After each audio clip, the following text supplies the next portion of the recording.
याचेच कारण सांगते।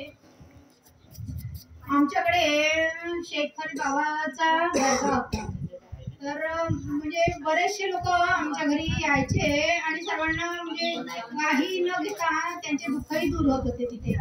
तर असे करता करता काय झाले काय नाही काही माहिती नाही, तर ज्या म्हणजे भाजड्यांच्या अंगामध्ये बाबा शेतकरी यायचे, तर त्यांचा जो एक मित्र होता, तर एक केस अशी आली होती की ज्या एका बाईला 7 वर्षापासून जिंदानी पकडलेले होते। तर तिच्या वयाची तशी 37 वर्षाची जी झाली होती जेव्हा ती त्या दर्ग्यामध्ये आली होती।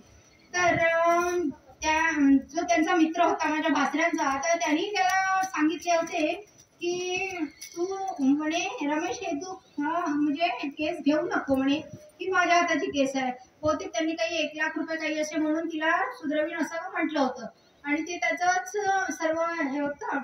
तर तसं करता करता आमच्याच घरामध्ये भुताळकी लटकली आणि माझा जो दीर होता लहान, त्याची तब्येत सर्वात आधी सुरुवातीला दसराचा दिवस होता। दसऱ्याच्या दिवशी आपण अनेकमध्ये असताना जसं देवाजवळ सोनं वगैरे ठेवतो आणि पूजा वगैरे करतो, तर असं पूजा करतानाच तो त्याच पूजेवरच असा उलटा पडला आणि जवळपास म्हणजे आपले दुर्गा विसर्जनचे आमचं मंदिर आहे जवळच घराच्या, तर त्या मंदिरामध्ये भरपूर लोक होते, तर सर्व आमचं घर पूर्ण भरून गेलं होतं।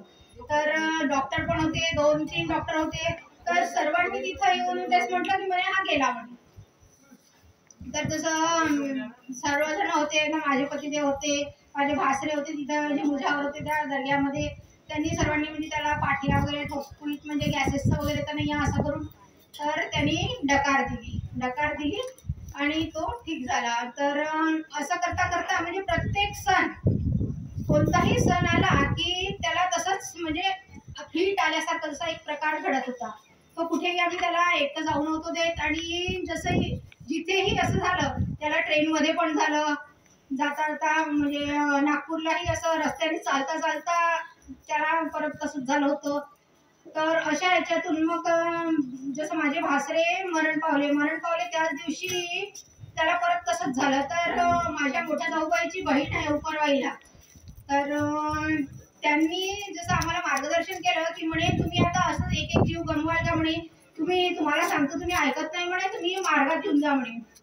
तर आम्ही हो नाही असं चालतं, जर सर्वजण म्हणत होते की एवढा मोठा दर्गा आहे, असं आहे तसं आहे, कसं बा भगवंताला विसर्जन करायचं, असे विचारात आम्ही होतो। आणि तसं करता करता जसं जेव्हा तो माझा दीर परत तिथे जसं मय्यत समोर नेत आहे, तर म्हणजे थोडंसं चौकापर्यंत बाजार चौकापर्यंत नेलीच होती फक्त, तर तेवढ्यातच माझा दीर तो तिथं पडला। तर मग त्यांनी जसं म्हटलं की म्हणे नाही म्हणे आता तुम्ही मार्ग घेऊन घ्या म्हणे। तर आम्ही त्यांना होकार दिले म्हणे जर तुम्ही मार्ग घेत असाल तर मी म्हणे याला तीर्थ करून देतो, नाही तर मी काही करत नाही म्हणे।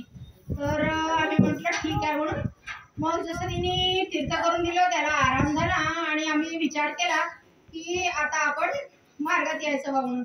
तर आधी आमचे 5 भावाचा परिवार आहे, आधी 2 भाऊ मार्गात आले, त्याच्या 2-4 महिन्यानंतर मग आम्ही दोघांनी काही अडचण असल्याने आम्ही थांबलो होतो।